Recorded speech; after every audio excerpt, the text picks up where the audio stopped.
if you know this mystical game of musical chairs? Musical chairs and mystical. There's music playing and you keep going around those circles and waiting for a spot. And you want to look at that spot. And as the music stops, you're supposed to find that musical chair, the chair that you want to hold on to. And if you're not able to find that chair, you're out of the game. So dear teenagers, dear youth, today I'm going to talk about this real life, heightened, high-risk musical chairs that you're going to play in your real life very soon. Welcome to the world. A world where you're going to witness something very, very remarkable. Something unprecedented. It's like watching a unicorn right outside a window on a Monday morning. It's something which is going to be so different that this entire world has never seen and is never going to see again. So it's bigger than COVID. It's bigger than any pandemic that you've ever seen. And you know what is that? That is amazing population blast. We will be most populated ever in the times to come.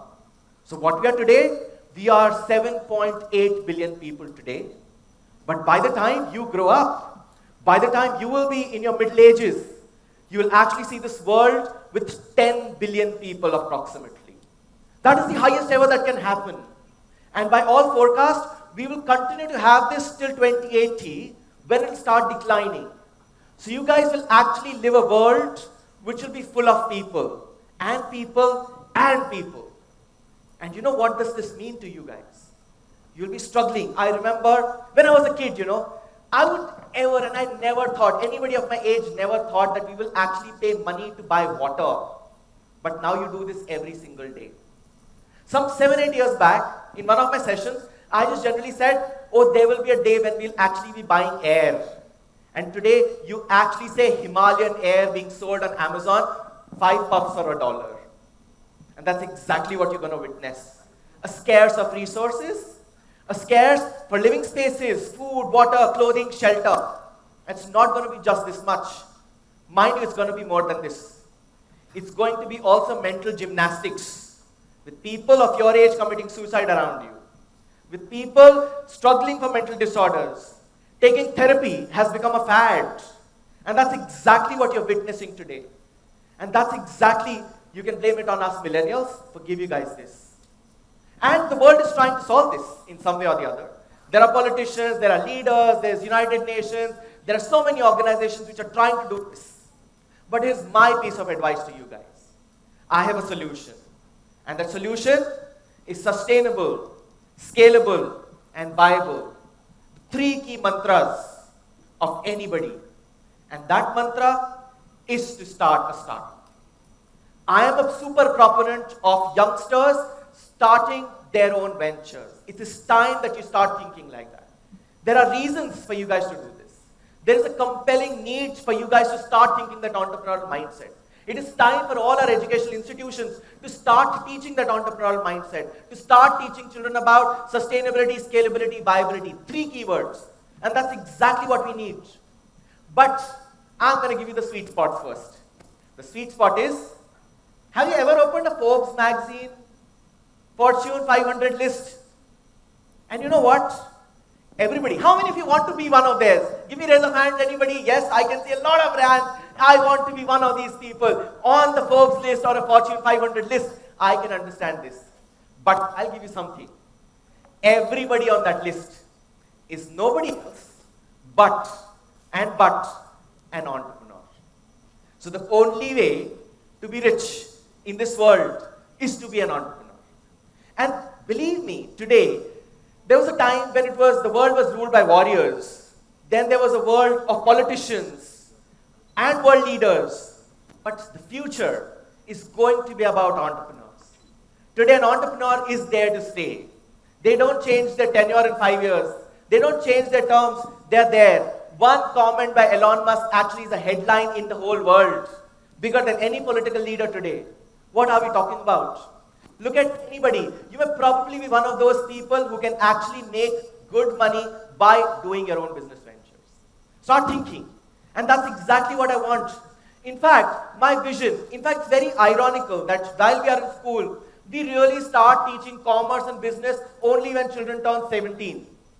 I think it's time that all our education institutions start teaching money, start teaching wealth, start teaching future, problem-solving skills, and all of these skills at an early age. And that's the biggest idea. So yes, this is fancy that yes, I'll become rich and all that, but the biggest thing that a startup does is solve problems. We solve problems.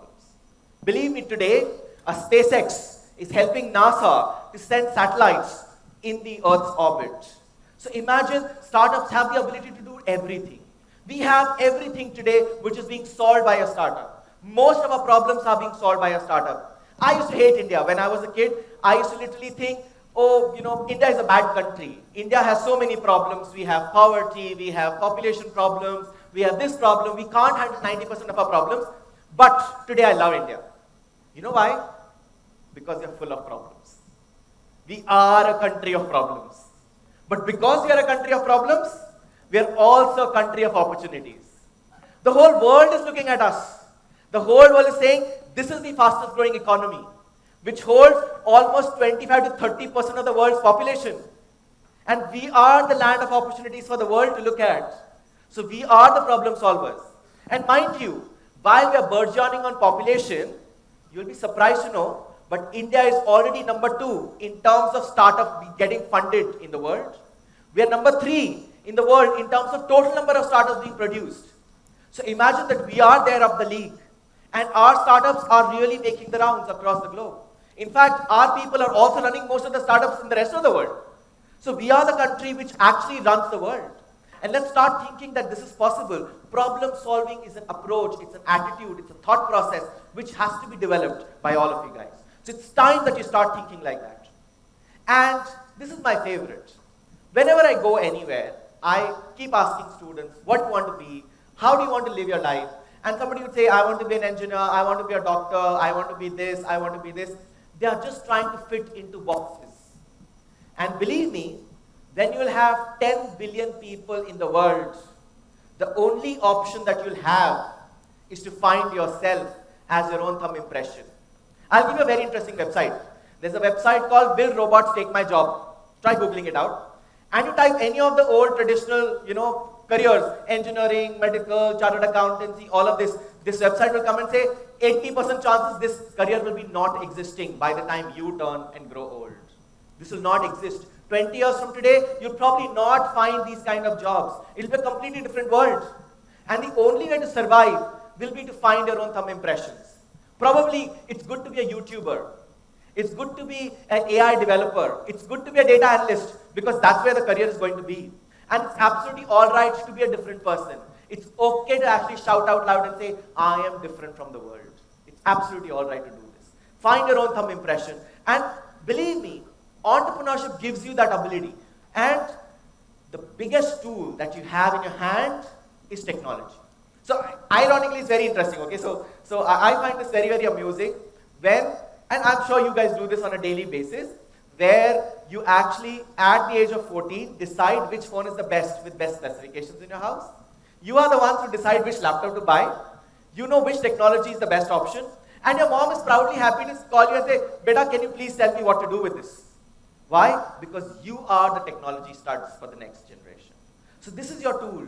And all disruptions can happen only through technology. So if you guys are looking at changing something, if you guys are looking at disrupting the world, start working on technology. Start learning new age technologies.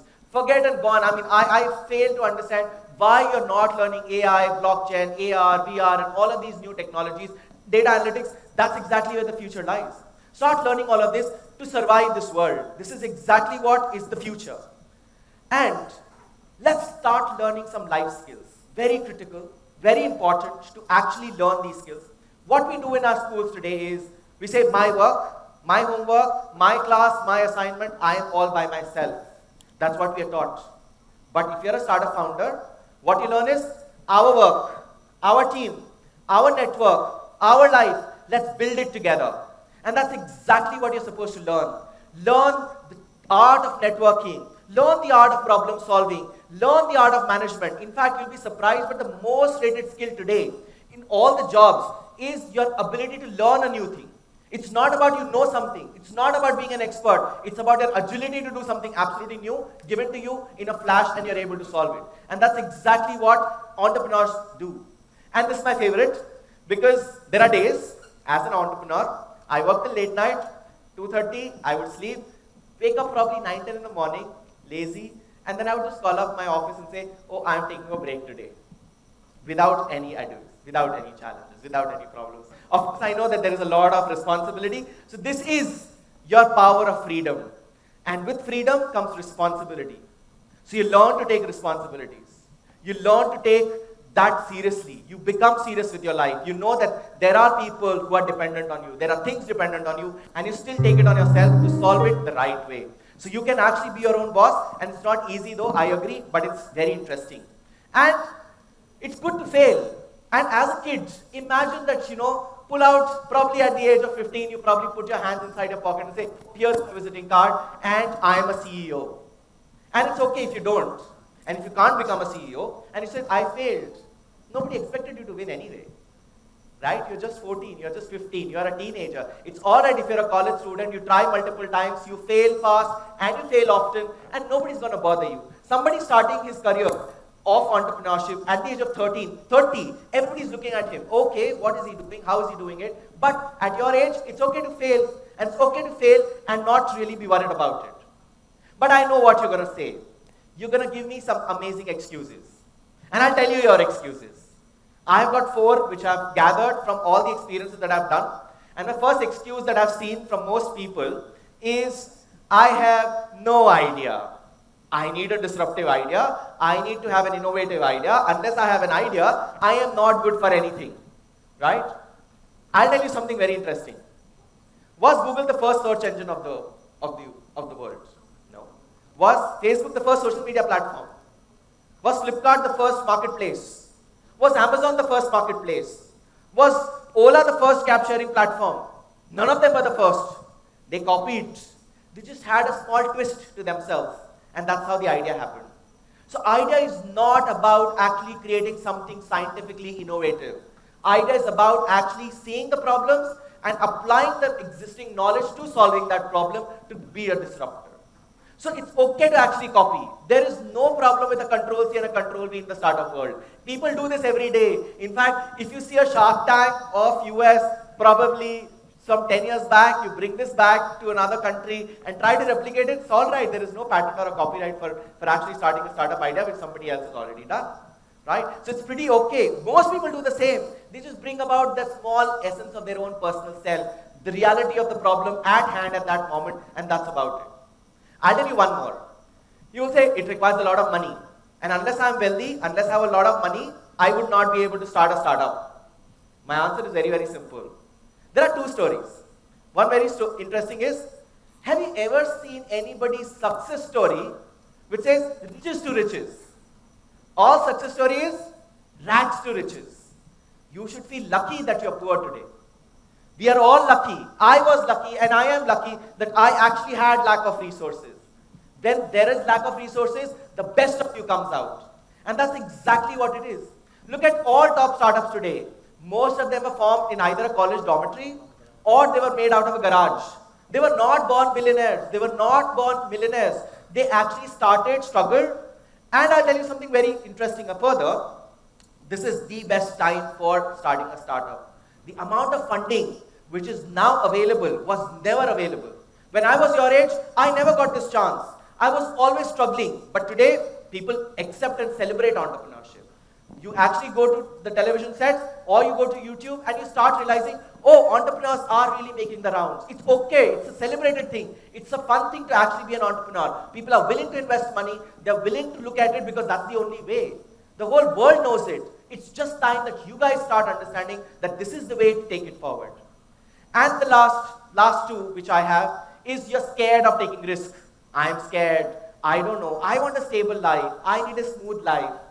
And I don't know how many of you have seen these movies and videos around where somebody would come and say that life is a wave.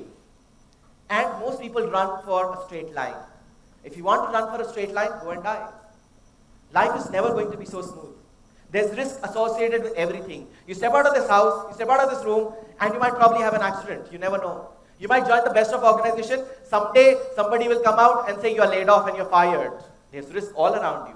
You sit for a competitive exam, and the chances of making it to a top 1%, 2% is way lower. In fact, the way I look at this is, one of the toughest exams that we have around in this country is NEET, which is for medical entrances. So medical entrance exam has a pass percentage of almost about less than 1%.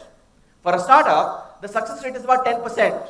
So imagine that a startup is at least 10 times easier than actually becoming a medical doctor.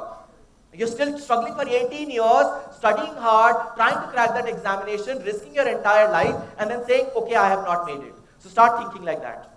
And there is risk all around us. So it's okay to embrace it, enjoy the risk, and enjoy it, and take calculated risks. And my last point here is that look at the peer pressure. Don't be so worried about what society is going to say. Society is always going to say bad about you.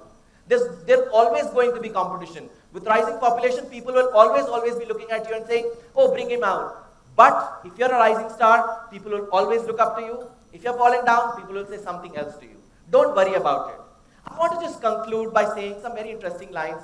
I wrote them when I was your age, to be honest. And I'm just gonna share this again. Don't be a star. Try being the sun. Don't be a star. Try being the sun. From all difficulties in life, never run. Strugglers are many, winners are few. Do not follow others, let others follow you. Thank you so much. Okay.